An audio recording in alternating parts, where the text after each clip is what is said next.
King Solomon's Mines by H. Rider Haggard. Chapter 2. The Legend of Solomon's Mines. "What was it that you heard about my brother's journey at Bamangwato?" asked Sir Henry, as I paused to fill my pipe before replying to Captain Good. "I heard this," I answered, "and I have never mentioned it to a soul till to-day. I heard that he was starting for Solomon's Mines." "Solomon's Mines!" ejaculated both my hearers at once. "Where are they?" "I don't know," I said. "I know where they are said to be.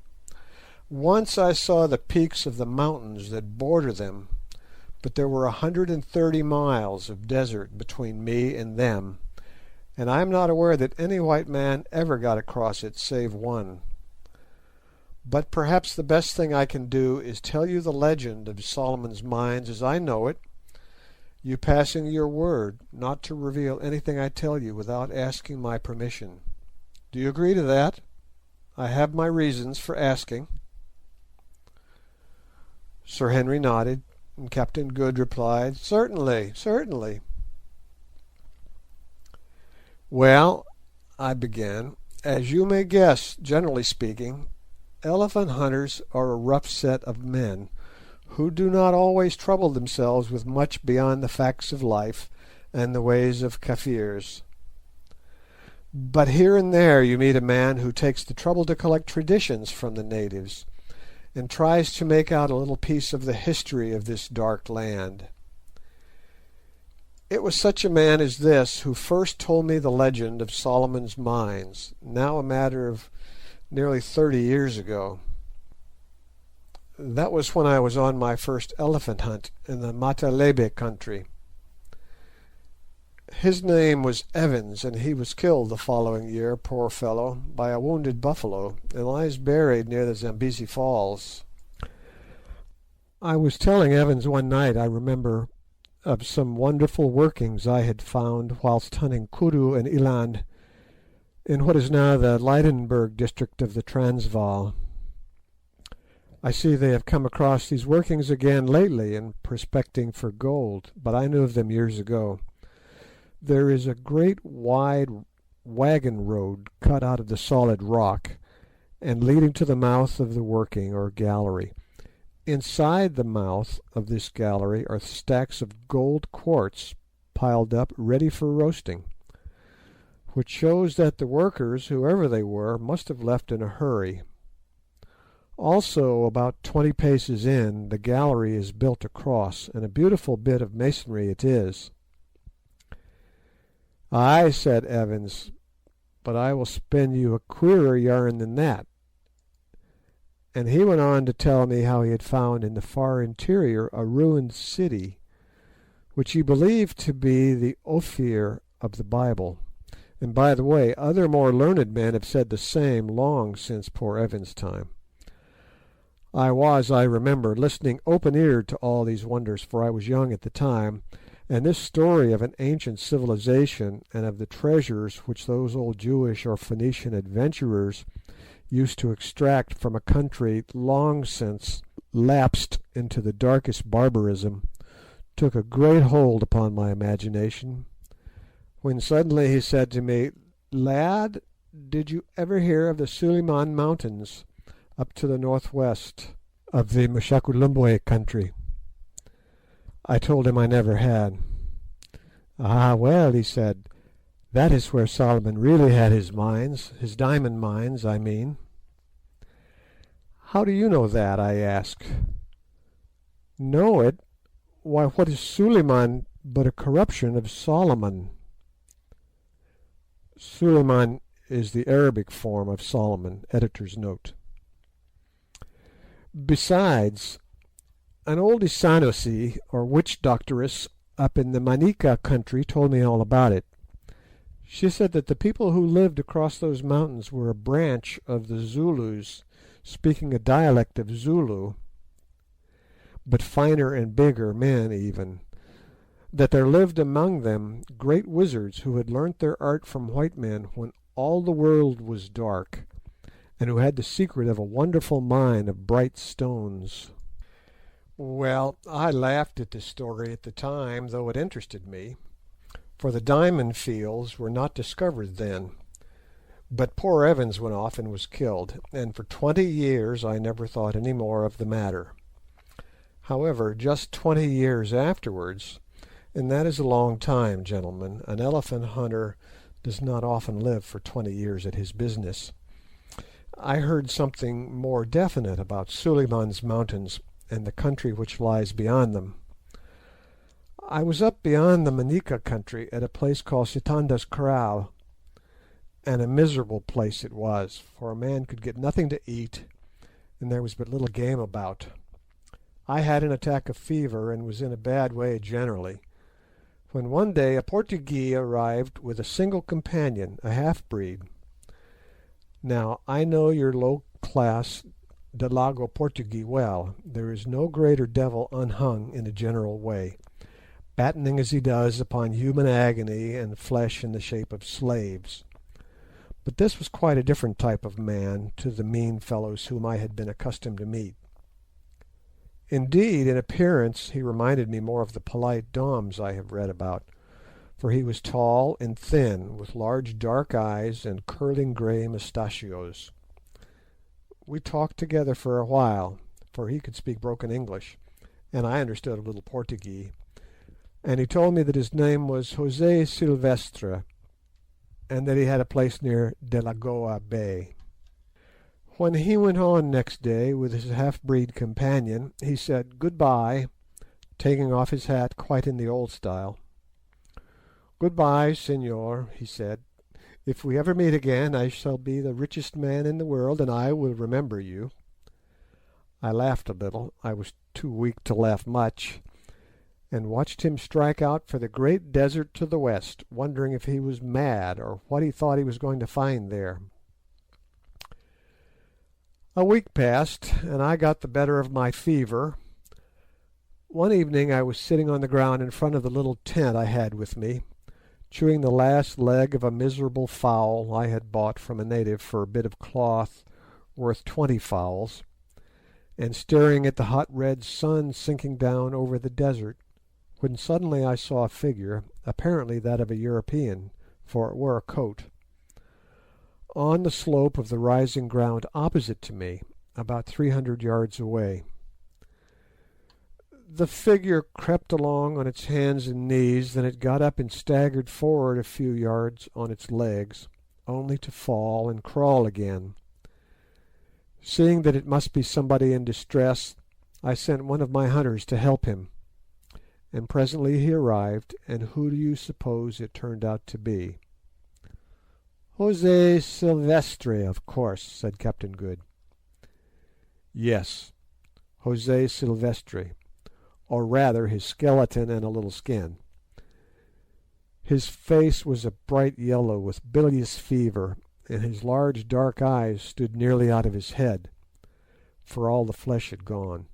There was nothing but yellow parchment-like skin, white hair, and the gaunt bones sticking up beneath. 'Water, for the sake of Christ, water!' he moaned, and I saw that his lips were cracked, and his tongue, which protruded between them, was swollen and blackish. I gave him water with a little milk in it, and he drank it in great gulps, 2 quarts or so, without stopping. I would not let him have any more. Then the fever took him again, and he fell down and began to rave about Suliman's Mountains, and the diamonds, and the desert. I carried him into the tent and did what I could for him, which was little enough, but I saw how it must end. About 11 o'clock he grew quieter, and I lay down for a little rest and went to sleep. At dawn I woke again, and in the half-light saw Silvestre sitting up, a strange gaunt form, and gazing out towards the desert. Presently the first ray of the sun shot right across the wide plain before us, till it reached the far-away crest of one of the tallest of the Suliman Mountains, more than 100 miles away. "There it is!" cried the dying man in Portuguese, and pointing with his long, thin arm. "But I shall never reach it, never. No one will ever reach it." Suddenly he paused and seemed to take a resolution. "Friend," he said, turning towards me, "are you there? My eyes grow dark." "Yes," I said, "yes. Lie down now and rest." "Ay," he answered, "I shall rest soon. I have time to rest, all eternity. Listen, I am dying. You have been good to me. I will pass you the writing. Perhaps you will get there if you can live to pass the desert, which has killed my poor servant and me." Then he groped in his shirt and brought out what I thought was a Boer tobacco pouch, made of the skin of the Swartvet pens or sable antelope. It was fastened with a little strip of hide, what we call a rimpi, and this he tried to loose, but could not. He handed it to me. "Untie it," he said.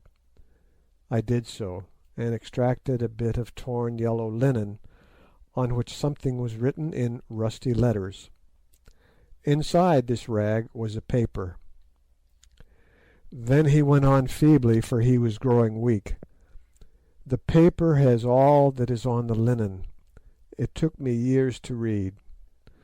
Listen, my ancestor, a political refugee from Lisbon, and one of the first Portuguese who landed on these shores, wrote that when he was dying on those mountains which no white foot ever pressed before or since.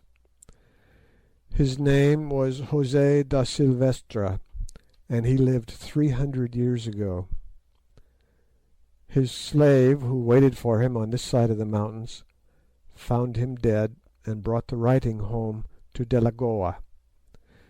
It has been in the family ever since, but none have cared to read it till at last I did, and I have lost my life over it.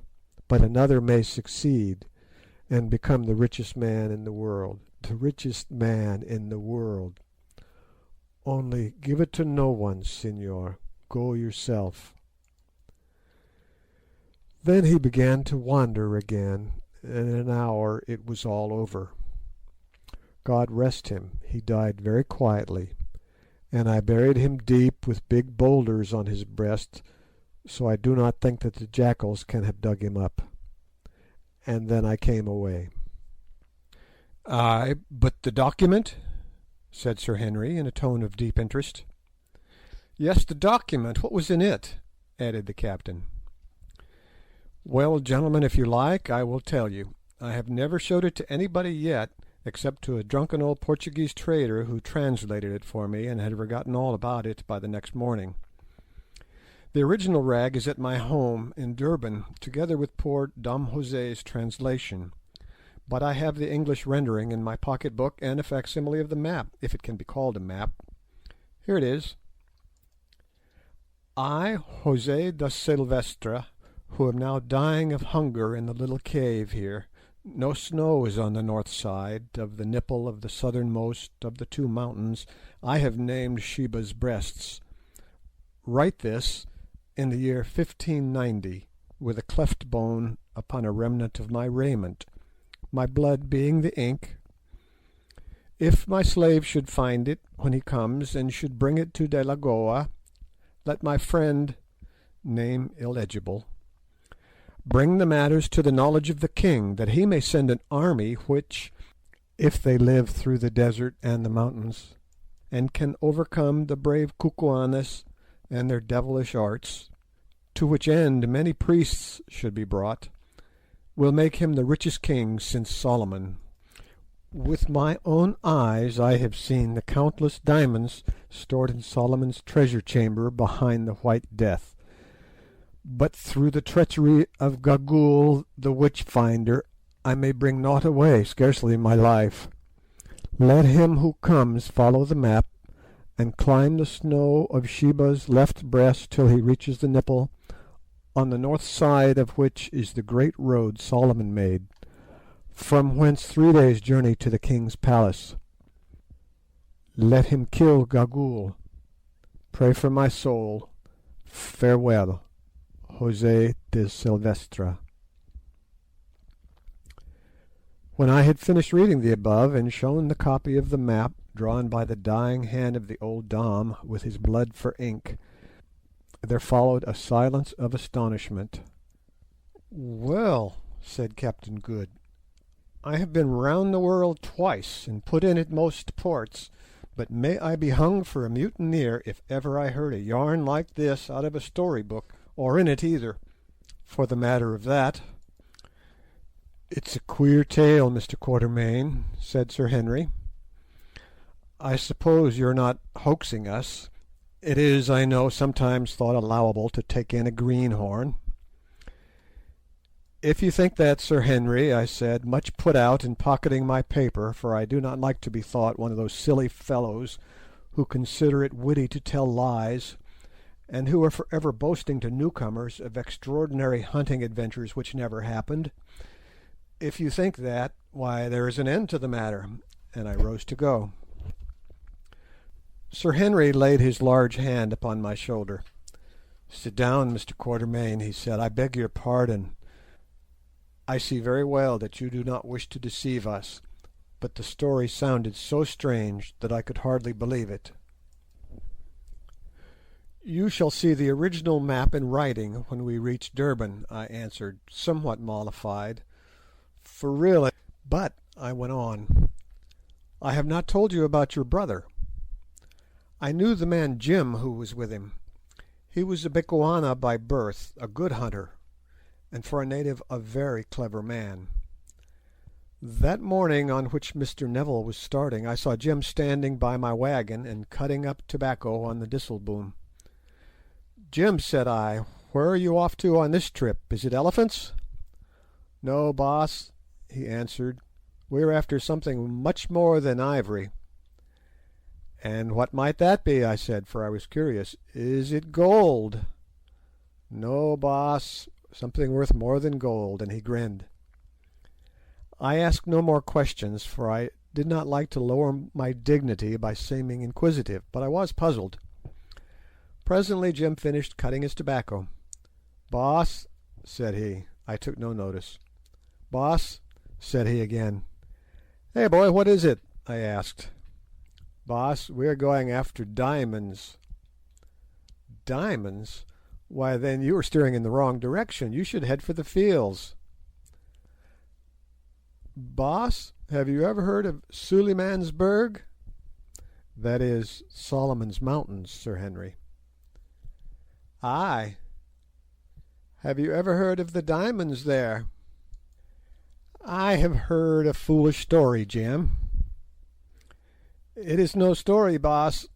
Once I knew a woman who came from there, and reached Natal with her child. She told me. She is dead now.' 'Your master will feed the aasvogels, that is, vultures, Jim, if he tries to reach Suliman's country, and so will you if they can get any pickings off your worthless old carcass,' said I. He grinned. 'Mayhap, Boss. Man must die.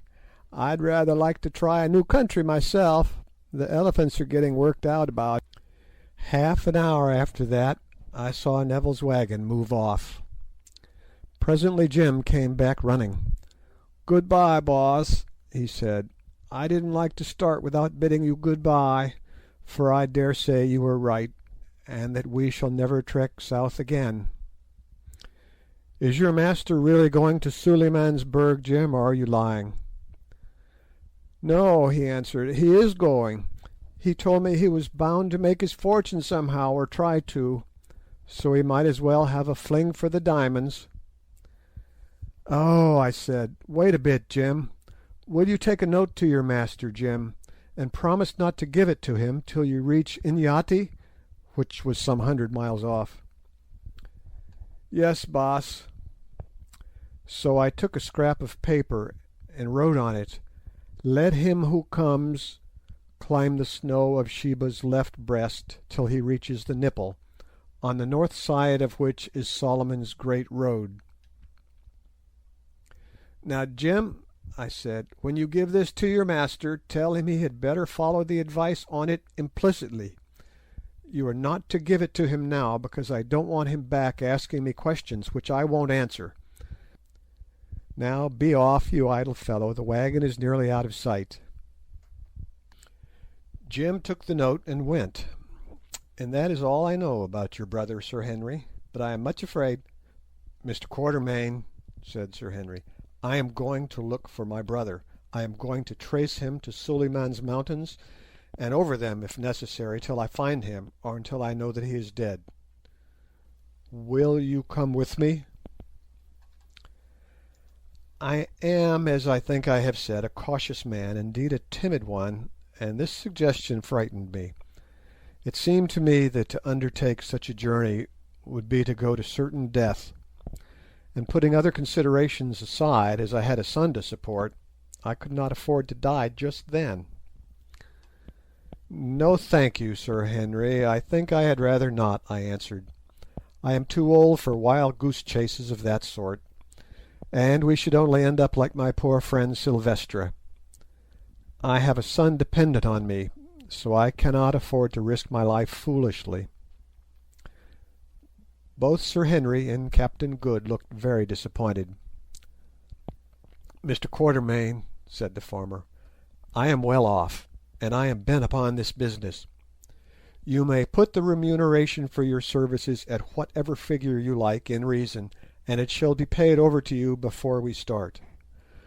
Moreover, I will arrange, in the event of anything untoward happening to us or to you, that your son shall be suitably provided for. You will see from this offer how necessary I think your presence.